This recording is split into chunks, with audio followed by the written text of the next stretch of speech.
Welcome to Finding Financial Freedom with a Frugal Physician, where we help doctors and other high-income professionals get their financial lives in order so they can design a life that they are truly thrilled to live. I'm your host, Dr. Disha, and I'm excited to be here with you today. Today, we're going to define financial freedom and independence, and then dive right into the 8 baby steps for physicians to get our financial houses in order. Before we get started, I want to take a moment to thank our sponsor, Set for Life. This show is sponsored by Set for Life Insurance, the ultimate client experience in the insurance industry. Are you looking for the perfect insurance coverage that suits your needs? Founded in 1993 by President Jamie K. Fleischner, Set for Life Insurance specializes in individual life, disability, and long-term care insurance. As brokers, they represent numerous companies in the industry, ensuring that their clients get the best products at the most cost-effective rate. What sets Set for Life Insurance apart? You'll enjoy special discounts, priority underwriting handling, and even exceptions in the underwriting process. So why wait? Contact Set for Life Insurance today and let them be your insurance partner for life. Visit their website at www.setforlifeinsurance.com or call them toll-free at 1-888-553-3559. I have a question for you. What would your life look like if you never had to worry about working to bring in an income again? I know it may sound a little unbelievable, but this is very much a possibility in your future. You are here listening to this podcast, so you will soon learn how to make this a reality. But I want you to really take a few minutes and think about that end goal. What would your future look like? Would you continue to work? If so, how many days a week? What do these hours look like? Would you take call? How many weeks of vacation would you want? Where would you go? How would you spend your time? Who would you spend your time with? Go ahead, hit pause, and think that out. Welcome back. I hope you have a smile on your face. I know I do. Because that future is beautiful and powerful. Because now you have that picture in your mind. Because you've thought it, that future is now a possibility. Keep that future in your mind and it will become a reality. Now let me tell you how we're going to get there. Most people live life accumulating debts and then working to pay them off. They bring in an income monthly that goes to pay for their living expenses. You know, the bills for water, gas, and electricity, the roof over our head, the food in our kitchen. And then the rest goes to pay their debts. The car payment, the payment for the couch they financed, the credit card bill. That's the future income they promise to others to get what they need in the moment. What they have left, they spend on things they want. Going out, partying, the luxuries they can quote-unquote afford. The month ends, their money runs out. They start a next month with a new paycheck to do it all over again. They have to go to work to pay the bills. They live one emergency away from financial ruin or worse, credit card debt. The truth is that 30% of Americans have no savings at all. Altogether, Americans have $785 billion in credit card debt. According to Bankrate's annual emergency fund report published in 2023, 57% of Americans can't afford a $1,000 emergency expense. But that won't be you. You will not be tied to that paycheck. Because you will cross over to the other side, the wealthy side. The side that doesn't have to worry that $1,000 or even a $10,000 emergency could push them into credit card debt. The side that has plenty of income and savings to keep building their wealth no matter what life throws at them. Here's how you're going to get there. You'll bring in an income, or better yet, several streams of income. You'll pay for your living expenses and your debts, but then you'll earmark some of what's left to build the ideal future you just imagined. You'll earmark it for your future and for your family's future.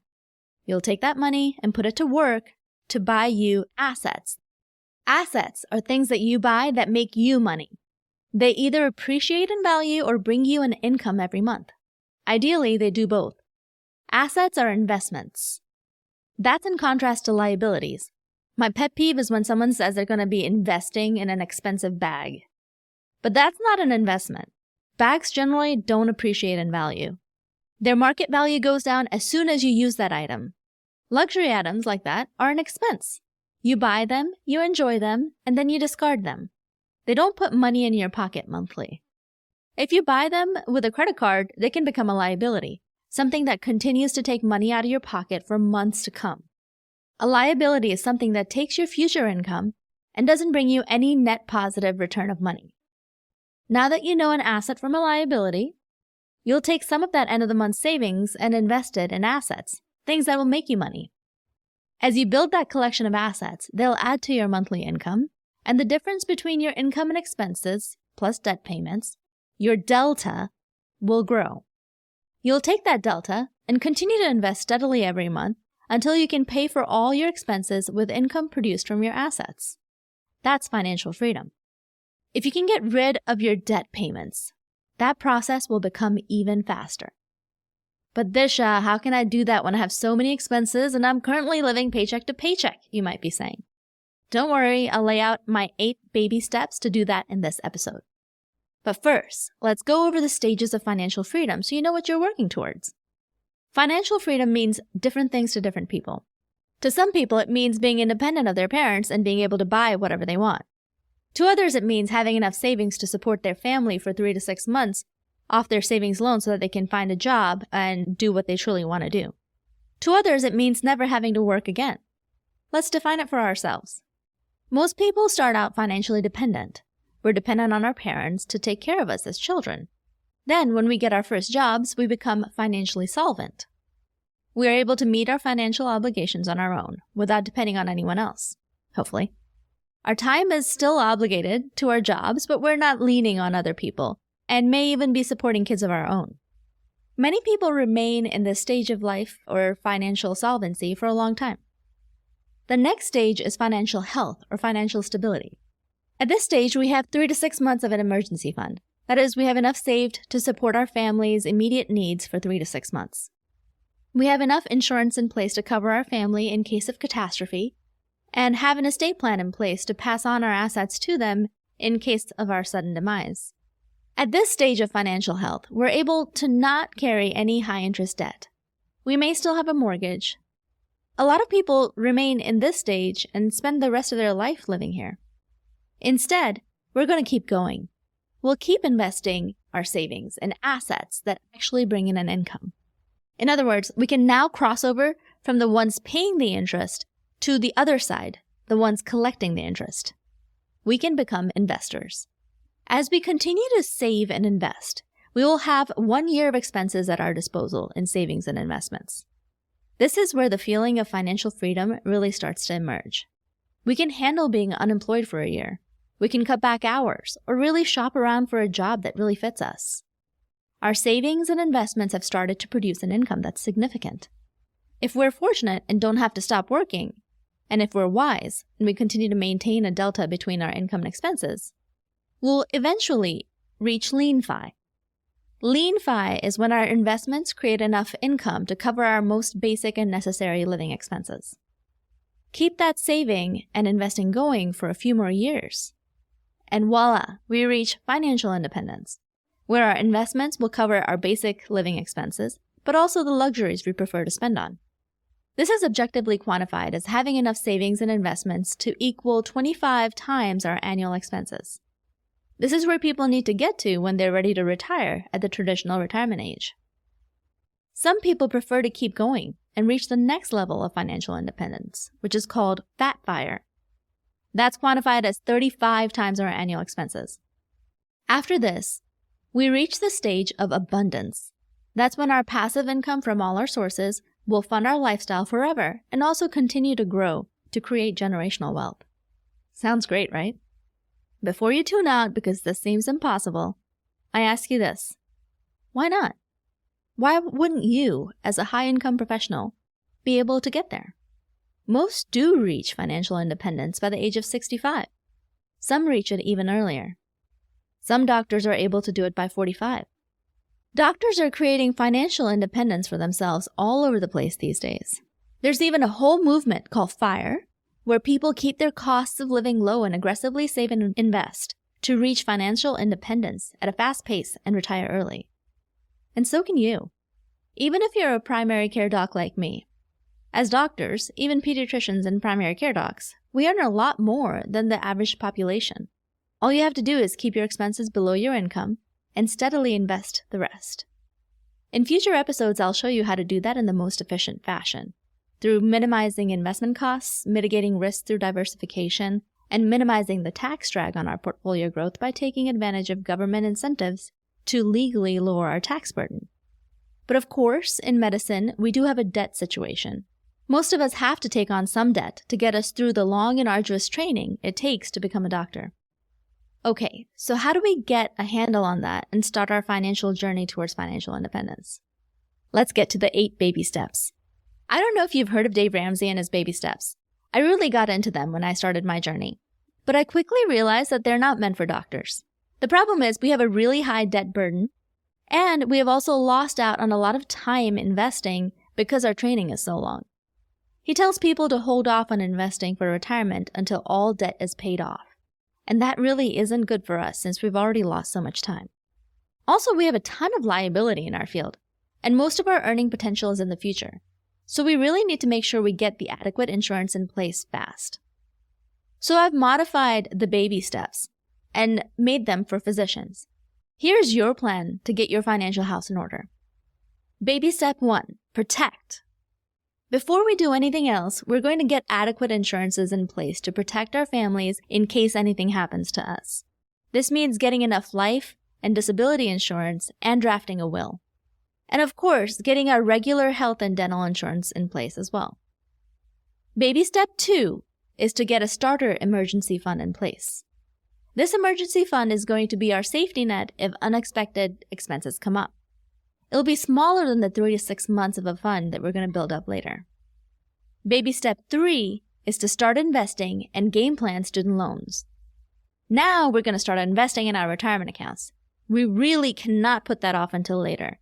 We're already 10 years behind our peers and we need to get compounding interest working for us right now. Also in baby step 3, we're going to take a hard look at our student loans. How much do we owe and to whom? And then we're going to make a game plan for them. Are we going to go for long-term forgiveness or are we going to try to pay them off quickly? Baby step 4 is to knock out high-interest debt. Now, we'll list out all our debts.